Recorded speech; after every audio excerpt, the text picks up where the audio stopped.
Hey, welcome back to another game. In this matchup, we have paid player versus Ken Khan. Paid player's garrisoning his villages. Maybe there's a bit of lag on his end. Yeah, there he goes. So we've got paid player in the Norse. I think this was random, but it looks like equal footing. And we've got Ken Khan, who's in Egypt up the top here. So we've got him. They're both going for berries. They're probably just scouting out for their deer. Yep, scouting out for their deer. He's got a bit unlucky. He hasn't. Oh, he's found his deer out the back. That's all right. So we've got a short distance in the center. Maybe spearmen rushing would be all right. With Egypt, they're probably not, because the spearmen they produce very quick, but they're perhaps they're one of the weakest in terms of HP, perhaps only to the Celtic spearmen, but they produce in mass. Ooh, that's the other spectator. That doesn't matter.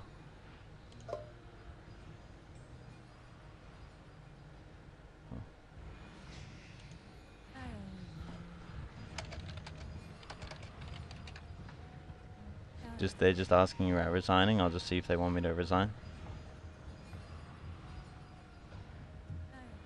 Okay. Alright, so now I'm resigned. I'll see if that affects it. I'm not sure. I'm unsure. But anyway, back to the game. We've got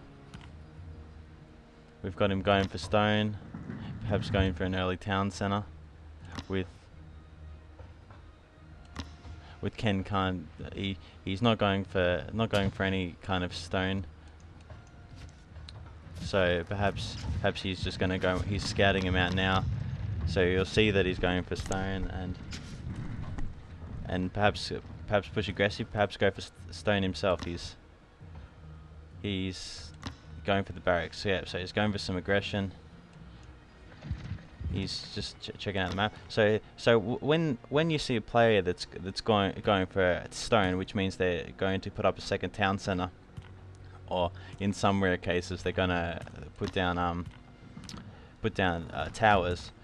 It means that you should really try to, if you're not going for stone, you should try and make this a waste. Make their time gathering stone, because it's essentially two villages that aren't working on making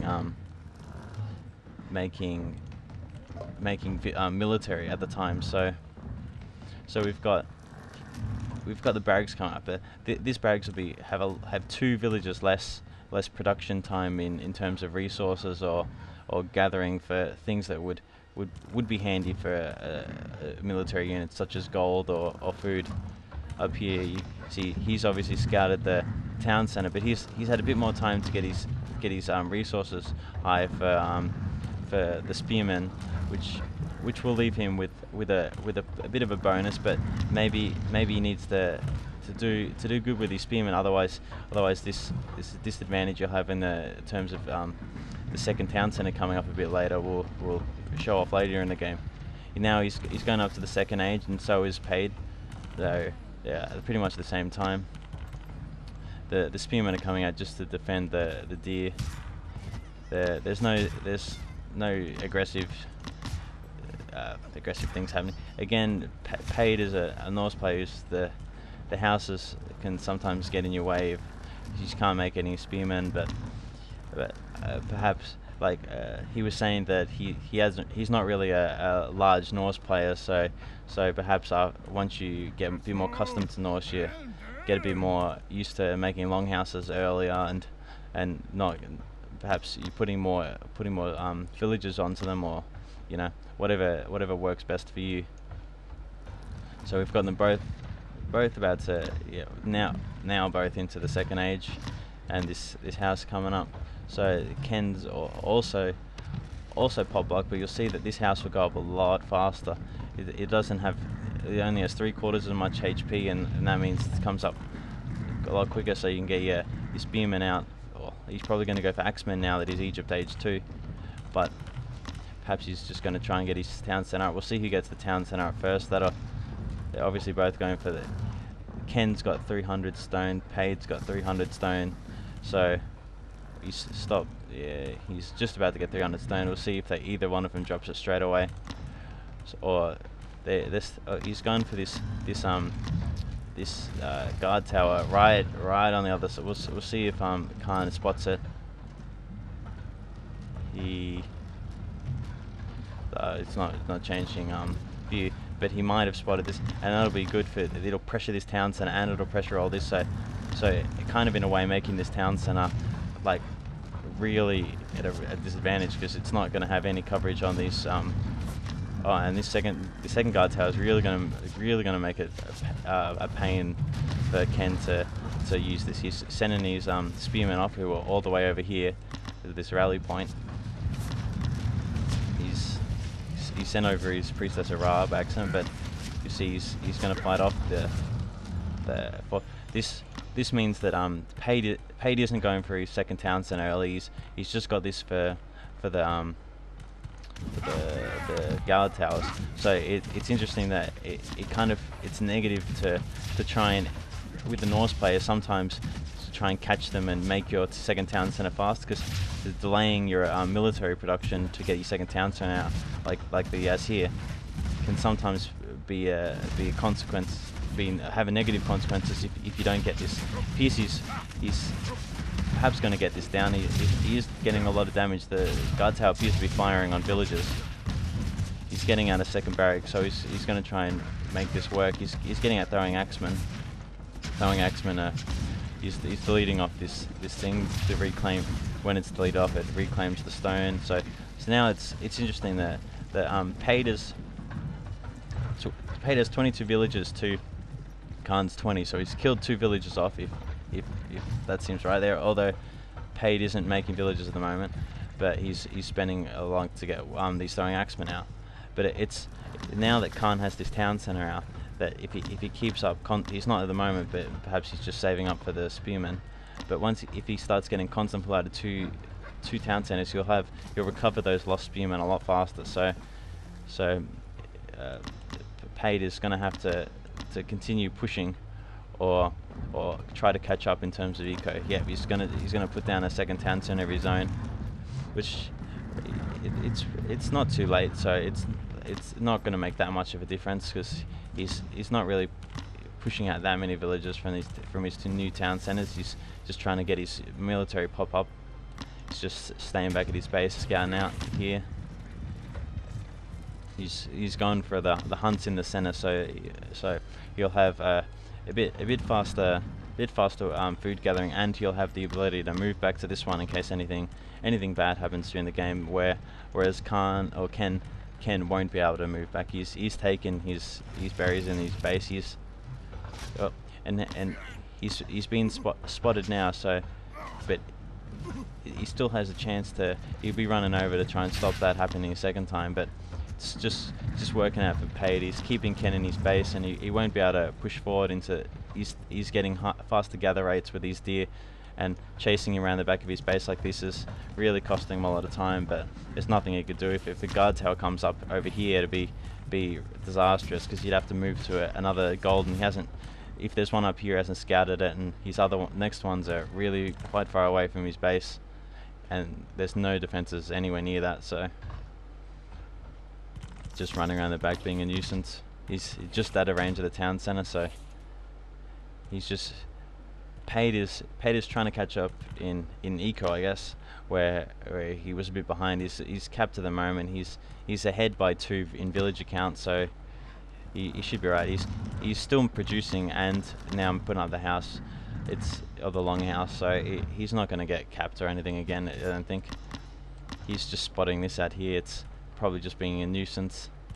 He's made Ken all defend the back of his base, and if you defend in the back of your base, you're not attacking. So it's working out. His score is getting a bit ahead, 7,000 to 6,200, but he has a lot more stuff saved up. So perhaps that's making a bit of a difference, because Paid is ahead in eco, and it seems matching on military at the moment. So he's bringing these villagers forward to take these deer. So and it doesn't look like Ken has really any. He's moving back towards the front of his base. He's getting the scale Marion hide armor, which is the the Egyptian equivalent of both of the bottom armor, so it works for archers and it's the pierce armor and the melee armor at the same time. So it's good because he can transition between the axemen and the slingers quite easily, but he's just going for the axemen at the moment, so that's all he wants it for. He's got a bit. He's spreading out. He's spreading out his resources, so he's not taking just the ones in the center of his base, which can be good if you're later in the game you're being pressured. You need to take some closer resources, but at the moment it looks like he's pretty much got map control. And there's 41 axemen to. Let's try this 25 throwing axemen, but he can easily retreat, get his force numbers back up, maybe get some more barracks out with these throwing axemen. But he's got 2 barracks in his base up here. There's 5 barracks that have 2 more just got 1, 2, 3, 4 already made and 1 sprouting up. So he's just producing more barracks to try and get his numbers up. Probably knows he's a bit on the back foot with military, so he's obviously on the front foot because he's got all those extra units out, but he's 4 at a time, and the Egyptian units are quite quick. The axemen take 7 seconds to produce one, and the throwing axemen's 11 seconds, so you can get them out at a much faster rate. Perhaps retreat here would be a wise option than engage, because his numbers, he's going to be in trouble. He's getting the stables out, so he can get a bit more mobility, maybe get back around to the back of this base where he was pressuring before. The town center's doing probably a pretty good job at keeping away from this area. There's not much chance of him sneaking around again. He's just going to perhaps slow him down a bit with the fight in the middle of these longhouses. He's in a bit of trouble now, but he's got some of these raiders out. These raiders, it's just good for a BP unit. He hasn't got any units to really worry about having cavalry bonuses, so it doesn't really matter at the moment. There's just axemen running across the map at the moment. He's getting some more stables down, so perhaps he's thinking of getting him back into his base and pushing him out. Ken's getting all the armory upgrades, so his axemen are going to be significantly stronger than Paid's in a moment, so Paid better get perhaps a bit more focus onto his upgrades, but it's hard to it's not so simple to check what upgrades your opponent has, because you gotta know what the bonus was before. So at the moment it's let's see what it's changed, and it's really hard to figure out which one of these tiny things has changed. So you pretty much have to just hope it does, but it does 20%. All of them do pretty much. Each age upgrades by a set amount, so you should know if they're in that age and they've got an armory up. They're getting those upgrades. He hasn't got an armory up, so you know that he hasn't got any age to upgrade, so he's going to be at a disadvantage fighting against those axemen. And with them coming out as fast as they do, all coming out in 8 seconds, so that's 6 per every 8 seconds. That's a lot to match up to when you've got 45, and you can make that in not even a minute. So he's not getting any villagers out at the moment, but he's spending all his food on getting these axemen out and these raiders out. He's got 9 raiders out at the moment. There's no ranged or anything, but maybe just a tank unit. The bonuses are highly in Ken's favour, because these throwing axemen have 3 to infantry and 3 to infantry, but the damage per second is 9.6 to, I'll just get it out at the moment, 6.5. So with those upgrades, he's got a significant damage advantage and armor advantage, particularly against these, with the ranged attack or the infantry attack from this.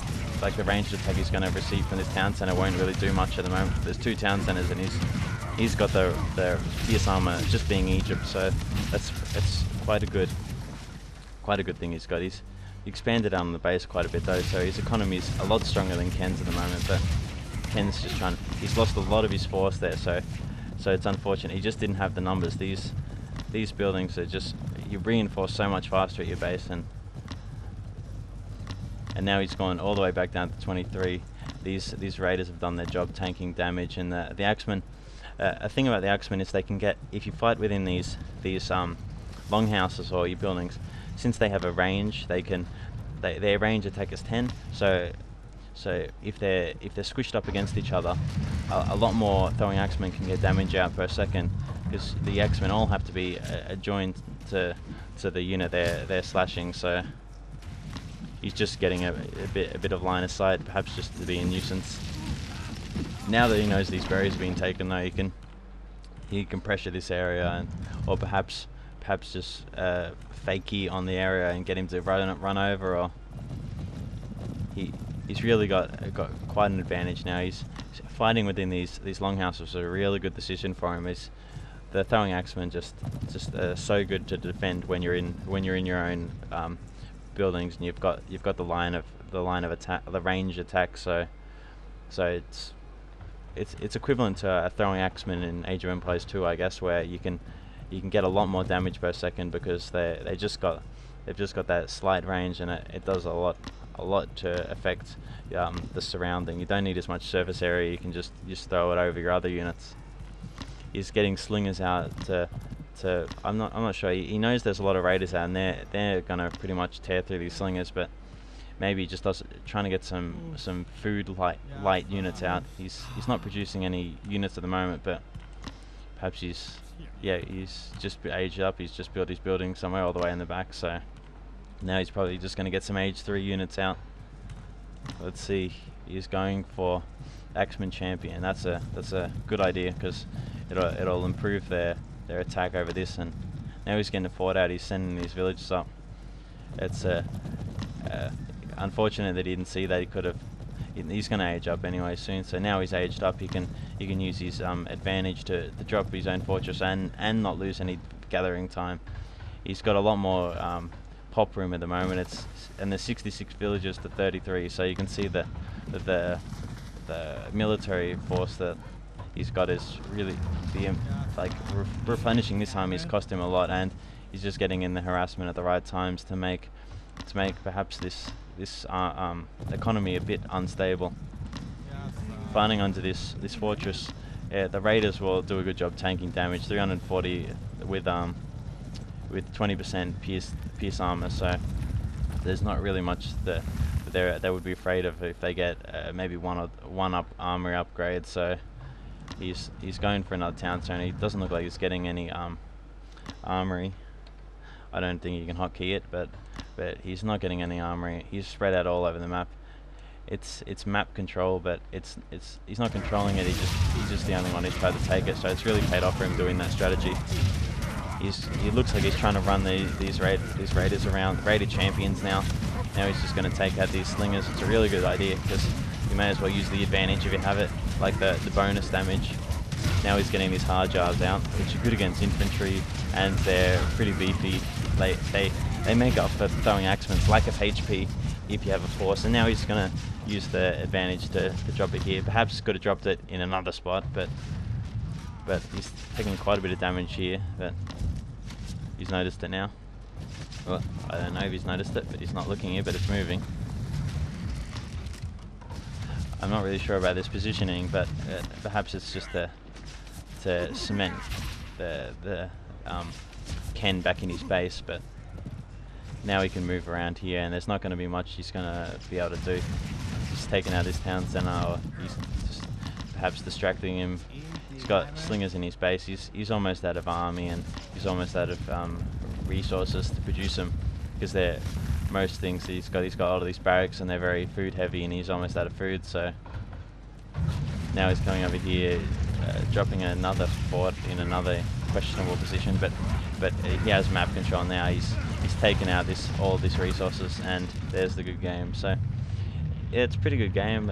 It's quite even, but just some the engagement down here really cost Ken the game. It wasn't good fighting within these buildings. If you're gonna fight against a throwing axeman army, you need to make your units count with their damage bonus and health bonus. But yeah, but good game. And he's got the upgrades or the armory now, so he would would have been in an advantageous position if he kept going. So, good game, and thanks for watching.